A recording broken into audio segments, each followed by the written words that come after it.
Welcome to This Explainer. Okay, think about it for a second. We literally live in an age of medical miracles. We can cure stomach ulcers with a simple round of antibiotics, we have wildly effective treatments for cancer, and we routinely perform surgeries that would have been pure science fiction just a few decades ago. Yet, despite these absolutely incredible exponential advancements, doctors today are increasingly dissatisfied with their own profession. So why is that? Today, we're going to unpack this fascinating paradox and get right to the real heart of the matter. Okay, let's dive into this. Imagine a high school football coach giving a pregame pep talk, but instead of hyping you up, he just looks you dead in the eye and says, "You're weak and wimpy compared to me when I played. You won't enjoy the game as much as we did 25 years ago. Now go out there and take a beating." I mean, it sounds completely absurd, right? But according to our source material, this harsh football coach metaphor perfectly captures exactly how the older generation of physicians is speaking to today's medical students. And that brings us to a really fascinating central tension. If medical school faculty are essentially the coaches for the next generation of lifesavers, why on earth are they actively discouraging their own players? Why is the old guard of medicine looking at the brightest minds of today, students who are at the absolute peak of civilization when it comes to education and technology, and telling them they're somehow lesser than the doctors of the past?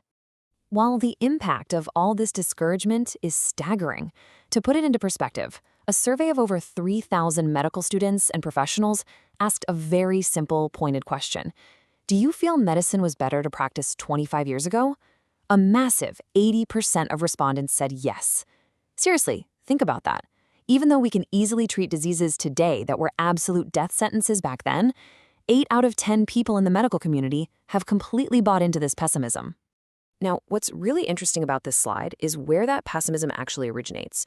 Of those who believe the good old days were better, 75% identified older physicians or their teachers as the main source of this opinion. So it's not coming from the patients complaining, and it's definitely not coming from the science. This negativity is being directly passed down by the mentor generation. It's spreading almost like a mind virus right through the halls of our medical schools. To really wrap our heads around this, let's look at a prime example from the text, Dr. Sheldon Landsman. Now, Dr. Landsman is an assistant dean, a multi-million-dollar grant-winning researcher, and a deeply devoted teacher. But he perfectly represents the archetype of this old guard. He longs for the days before duty hours were strictly regulated. He genuinely feels that medical trainees of his generation were just more committed, more studious, and frankly, more serious. He thinks today's students are missing that Superman mystique of the past. A huge part of this generational divide comes down to how medical training itself has completely shifted. The old guard trained in an era of 100-plus-hour work weeks and grueling 36-hour shifts. Going without sleep was this macho rite of passage. A real Iron Man mentality. And this is despite studies showing that doing so meant practicing with the functional capacity of someone who was literally legally drunk. Today, modern training caps shifts at 24 hours and weeks at 80 hours. The old guard looks at these basic safety regulations and bemoans them as a drop in dedication. But it's not just about losing sleep. It's also about a perceived loss of individual glory. The source shares a great conversation with Dr. Eric Lang. He's a pioneer who performed the world's first coronary angiogram way back in 1959. He points out that back then, one doctor was fully in charge. They had total autonomy. Today, medicine is a highly complex team sport.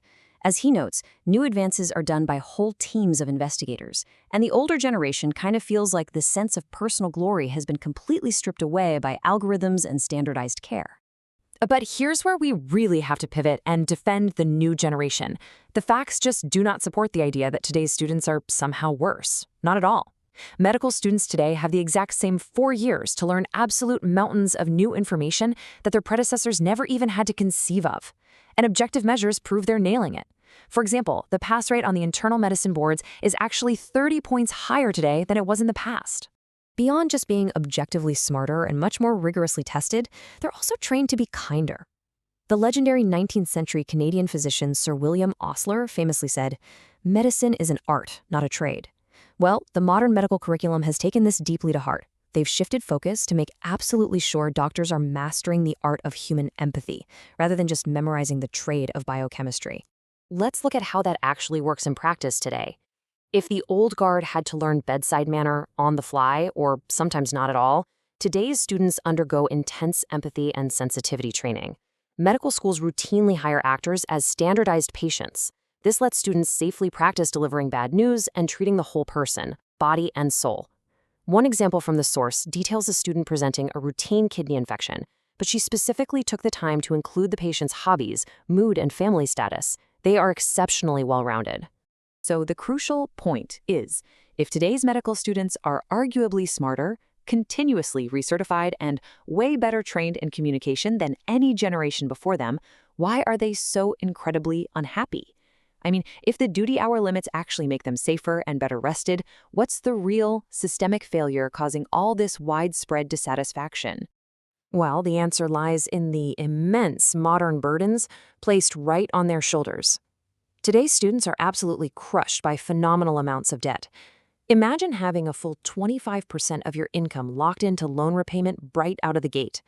Combine that with drastic cuts in research funding and the exhausting administrative demands of managed care, and it's no wonder the best and brightest are fleeing primary care.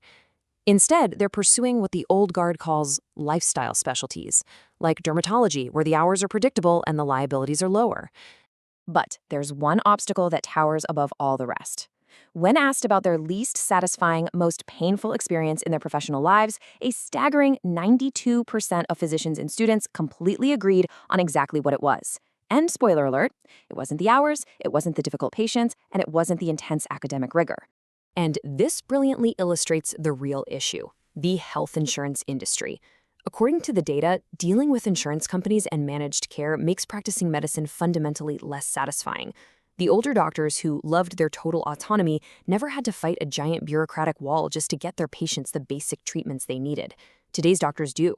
The real enemy isn't duty hour regulations or a lack of macho endurance. The author concludes it's the sheer, everyday frustration of managed care. Okay, so how do we actually fix it?